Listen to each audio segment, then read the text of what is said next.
Day 1. Me and Rolly were out and suddenly everyone's phones started beeping.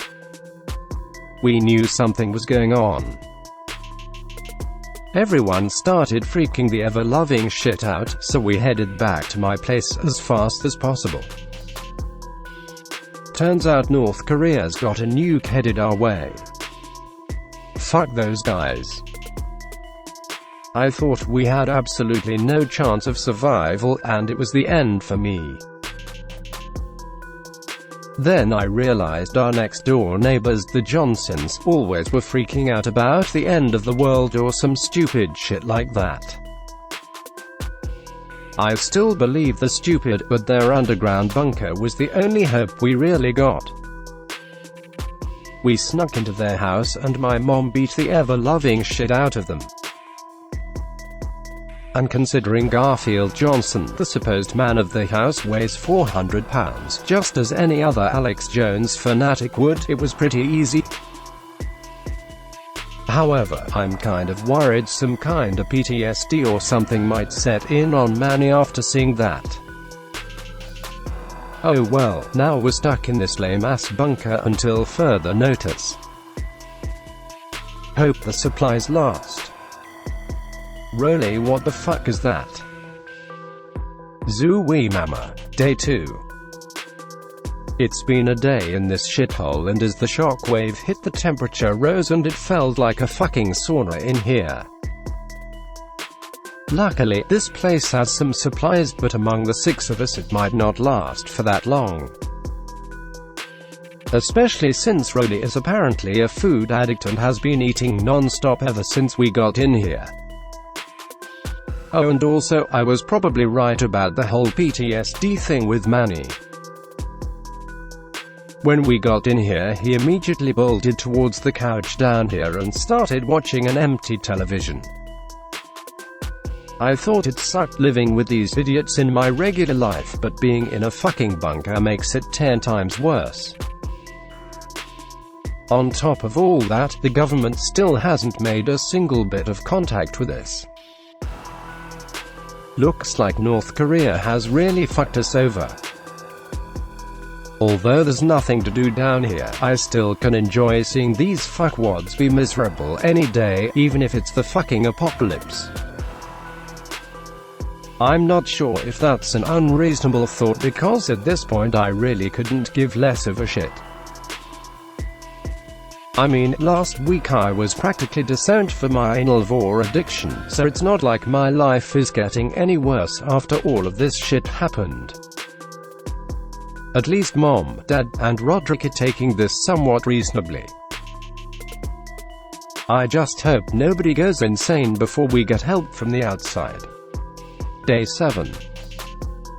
After about a week of this torture, I'm starting to believe America has been wiped out. I mean, that nuke must have been the most powerful thing in the world, considering Mom now has some kind of radiation poisoning. The radiation also isn't helping Manny out too much with his whole PTSD or whatever the fuck he has. However, one thing it actually has done for us is decrease Rolly's unending appetite. Just when I thought shit was going down the drain, the door to our bunker started getting slammed on by some outside force. I don't know if this is some kind of radioactive monster, or maybe just a couple of cunts with some kind of protection to the outside world trying to fuck with us. Either way, it's scaring me to death. I kind of hope it's some radioactively brought to life giant butt plug, because with no access to the internet I'm having a hard time controlling my anal vor fetish, and to be honest, if someone dies I might just have to use the body to satisfy those needs. Anyways, Dad's about to take a look out to see what the fuck is banging on our door since Mom's too sick to fight. Manny, can you help me take out these cunts? I haven't been in a fight before. Day 7.5. I knew confronting whatever was out there was a shitty idea. Manny refused to help Dad, and honestly I don't even know if he understood what he said, so me and Rolly ended up having to go out behind him if anything went wrong. And knowing my luck, of course something went wrong. When Dad stepped out, he was immediately beaten by these things in hazmat suits. I still don't know if they're human or not, but damn could they drive a shovel into someone's face. This was more brutal than even some of the worst BDSM anal vor I've ever seen, and you'd be surprised to know how much of that shit has had the pleasure of being viewed by me. Anyways, me and Rolly of course had to come to back him up, but of course that didn't really prove successful, as we were instantly pelted by what seems to be snowballs made of the nuclear fallout that has accumulated on the surface. No doubt that's going to fuck me later on. Anyways, they kidnapped Dad, who, keep in mind, was almost beaten to death and has been exposed to the surface longer than I would ever care to be. I wish they at least left behind an arm or something for me to vor. Don't underestimate how much I can pack in there. On that note, I'm out. At least we have one less person to care about. Day 10. Although you might think losing Dad would have slowed down our consumption of food, I'm starting to think the opposite. Although me, Mom, Roderick and Rolly have been trying to find the food scraps as best as possible, Manny has resorted to good old dumps to ding, and to be honest I think he likes the taste better. Mom's condition isn't getting better, and she only gets sicker each day. The only people doing decently are me and Roderick, mainly because he's locked himself in a room and acting like an edgy cook. In fact, I don't know if you could even say I'm doing good. At this point I would sacrifice everyone if it could mean looking at only a couple more Shrek-themed anal vor pics. Oh well, looks like I'll just have to use my imagination, which I think everyone down here has heard me doing at night. Mom would probably get up and beat me like she normally does if she had the strength. Sooner or later we're going to have to go out for food. And since me and Roderick are the only healthy ones, I'm worried we're going to get volunteered. Day 11. Those fucking idiots made me and Roderick leave to go get supplies. I hope the half-life for this nuclear waste is short, because it's gonna take us quite a while to get food and shit. Roderick immediately turned on his stereo when he got in the car. Figures, since he's been acting edgy as fuck the past couple days. I understand how he feels, but that's not a good excuse to play Linkin Park. On our way out to scour the supermarket, Roderick must have taken a wrong turn. Of course, I couldn't see from the windowless part of the car I was sitting in, so he just acted normal. However, when I peeped out to take a look out the front window, we were clearly in someone else's territory. I don't exactly know who, but I've got a pretty good feeling they're those things that took my dad. I'm not necessarily mad about him taking and possibly killing him, but I would like to chop off an arm of his to take my mind off things by stimulating my elbow-deep fisting fetish. It's not anal vor or anything, but if I get the chance it will have to do. Day 12. Me and Roderick wanted to kill these fuckers, so we barged right in and came for revenge, and honestly dying wouldn't be that bad of an alternative since my life is so shitty recently. When me and Roderick busted down the doors, we were greeted with those things again.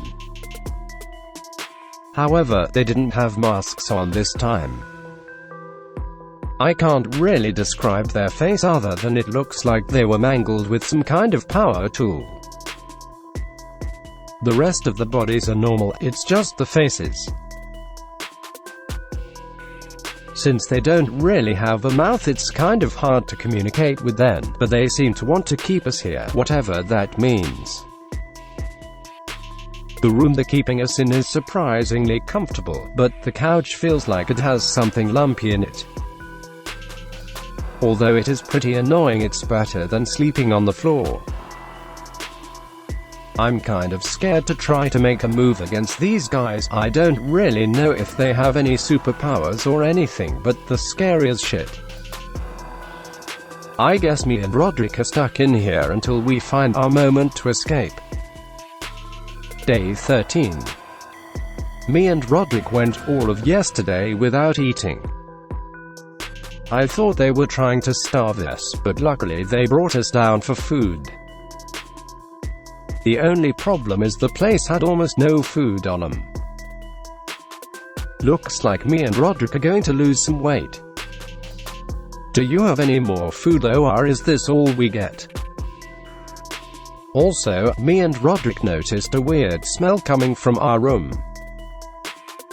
And by weird, I mean even weirder than the rest of this place. As we got closer to the couch, we realized it was somewhere near there.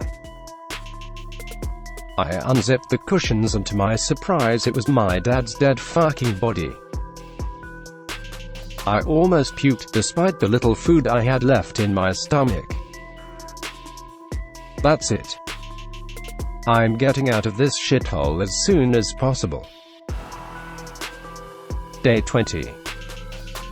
I can't count how many days it has been since we got here. I'm so scared and I just want to leave. I would do anything to get out of here. Luckily Roderick found a trapdoor in the bathroom and we escaped outside. But I don't know how long it will be until they realize we've escaped. We bolted in one direction and haven't looked back. Out of nowhere I heard this loud siren noise. I think they're onto us. We started running even faster in an attempt to get away from them and hide. We found this shack about a mile away from the house we've been locked in. I hope they don't figure out we're in here, otherwise we're fucked. If you're reading this, Mom, I'm sorry that I hated the family. I miss being able to come to you guys when something went wrong or if I fell down. I realize I never appreciated anyone in this family. I'm sorry I said I hated living with you. I'm sorry I'm like this. If this is the last thing you hear from me, I want you to know that. Also, I guess I can see where you're coming from about disowning me because of the anal vor thing, but I still strongly stand by my side.